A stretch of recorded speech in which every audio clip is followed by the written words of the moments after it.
Hold on. Just fine. We're trying to get the last third grader out of the room, so we've got the sixth graders in here. I'm going to put you on speaker. Hold on just a moment. Hopefully I don't lose you. Okay, is that working? Is it working at your end? Yes, it is. So, Good. so I'm going to let the I'm girl... going to try to do the same thing with mine and see if my speaker will pick me up clearly or not. Hold on for a second. Okay, and then let you guys introduce yourselves. And why don't you go shut the Can you door? hear me? Yes, we can hear you beautifully. Thank you. Great. So how cold is it in the east? Not too cold. It's mid-60s here today, so fall hasn't really hit. We're looking at 70s and snowflakes in the end of the week, so yeah. Oh my God, what a trend. Yeah, we never have to worry about it. All right, so ladies, you want to introduce yourselves? Okay, I'm Emily. I'm Madison. And I'm Brayden. Hi, glad to speak with all three of you. I'm Lionel, and I had a question for you before we embark on your questions, and that is, how did you pick up on this commendable interest in Indo-Chinese refugees? What piqued your interest? So we're doing a project for History Day, and our teacher gave us a sheet that had like about 100 topics that we could pick from, and we thought that that would be kind of an interesting topic to choose. Well, that's great. It's wonderful after something like 40 years to have young people interested in this major issue. They're looking for they're looking for the questions that they wrote on last week. Their filing system is not the most efficient.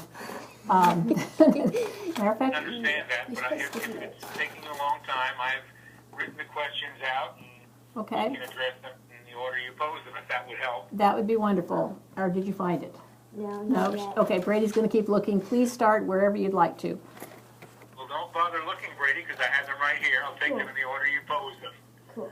And one was, how do you think the Indo-Chinese refugees impacted the United States' view of refugees today? And I think that my opinion on that is that we should recall that this was the first large group of non-European refugees to arrive at the same time in the United States. And that initially, therefore, there was a lot of apprehension. How would they adjust? How would they do? And how would they be received by the American public? And at the evacuation time, when I came in April 1975 back to the U.S., I was quite reassured to see that in Guam, where many of the refugees, most of them, transited, there was a big sign on the McDonald's restaurant in Vietnamese and English saying, "Welcome Indo-Chinese refugees." And that made me think that maybe things would go all right. It was a wonderful symbol at the time for the rest of the American public to see that people were ready to welcome them. And later on, as you may know, the refugees, after they went through Guam, transited there, were dispersed among several American refugee camps on the mainland. And there, I went down one day to Fort Chaffee, Arkansas, which was the biggest of the camps. And again, I was thrilled to see on the Baptist church there a welcoming sign to the evacuees in both Vietnamese and English. And the local community really rallied to come and visit and try to be helpful and made donations and offered resettlement to a number of the refugees. So that was the early experience. It was quite positive, much to our relief and surprise, because we weren't sure how they would be received. So I don't know if you want to pick up on that and ask me any further questions, or we can go on to the next thing. So here's an old teacher. How did the feelings about the Vietnam War, as it had ended, affect or impact the refugees, if at all?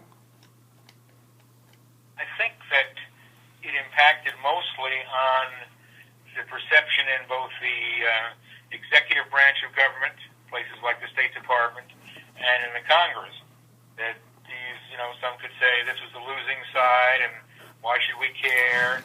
And they were very slow to address the problem of Vietnamese evacuees. We concentrated on getting the Americans out of there before the fall of Vietnam. But ultimately, we sort of broke through that and said whatever side of the war efforts you were on, pro-war, anti-war, that we owed an obligation to people who had fought on our side, and that they should be allowed a chance to seek refuge and safe haven in the United States. And that prevailed, but very late, I think, because of some of the inertia about the war. We only got that authorization from Congress about 2 to 3 weeks before the fall of Vietnam. Wasn't much time to get things organized, and I must say it was a tough fight. A number of us who'd served in Vietnam who were younger back then fought very, very hard to get this authorization and put pressure on senior officials, and they eventually approached Congress and we got the approval. But it was a tough fight initially. Okay. Do you have further questions you'd like to ask?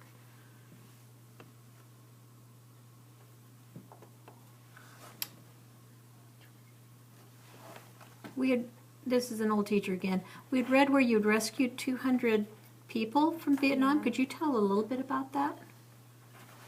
Yes, they were people who I had known when I worked in Vietnam, mostly fairly low to mid-level officials of the government, both people who worked in the security area, police officials, as well as people who were in the development side.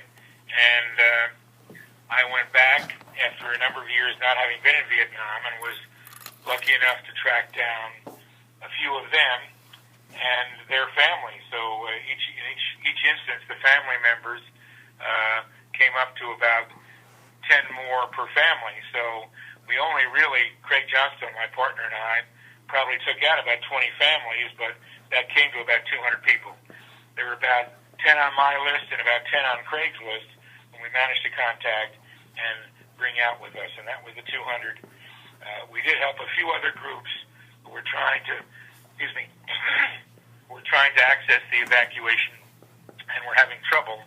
And I recall, among other things, a group of pharmacists who very much wanted to leave and be able to practice as pharmacists in another country, and we enabled them to get in to the airport, as well as a few other English speakers that we encountered that had something to do with the U.S. effort or were determined to try to come.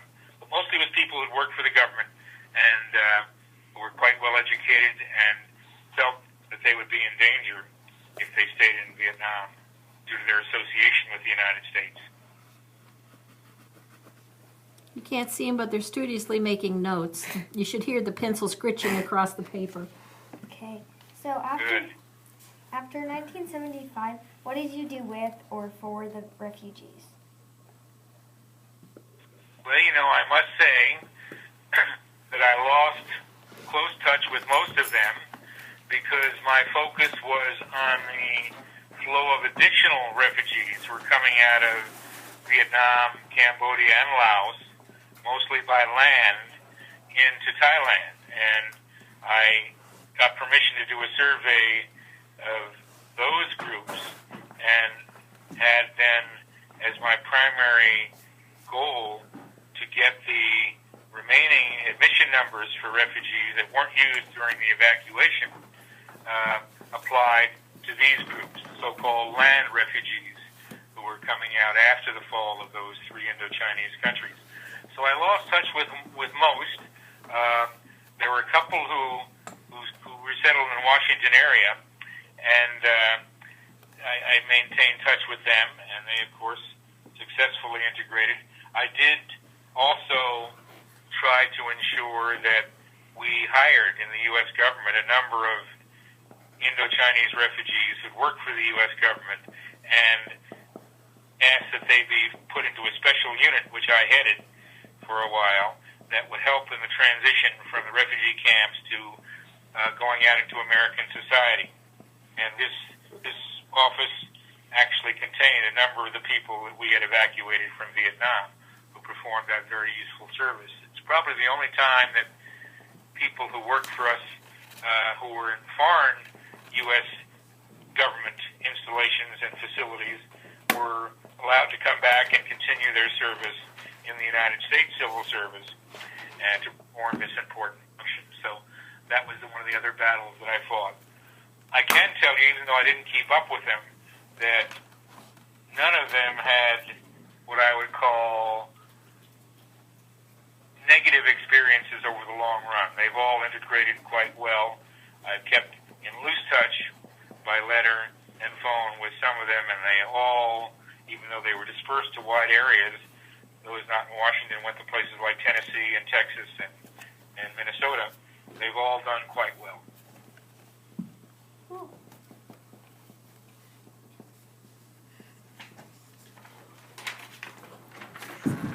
Okay. How did the programs for settling boat people change from 1975 to late 1990s or the 2000s? Okay.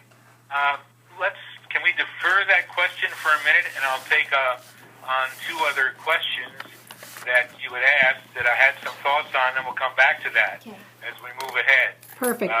Cool. One of them was, what barriers did the first refugees who helped escape in 1975 face, and those that you later helped escape when I was out at the U.S. Embassy in Thailand. But the earlier ones, I'll make two other points, since we were talking about them, that, as I said, we didn't really know how the system would work at all, how well it would be received, how many sponsorships there would be. The only thing we knew was that they were going to go into camps initially in the United States. And after that, we hadn't, in the U.S. government, worked out exactly what would happen to them. Ultimately, they were resettled to families and religious and civic communities all across the United States and dispersed and were well received. And that happened quite quickly in a period of less than 7 months, because by the end of 75, they were all resettled and out in the American hinterland or in Washington, the few of them that I had helped there. And it was so unknown that in one case, one of the refugees who had worked with me, who was a police official, whom we had gotten out to the airport in Saigon in April 1975, he got out there, even though we had great difficulty in rounding up the members of his family.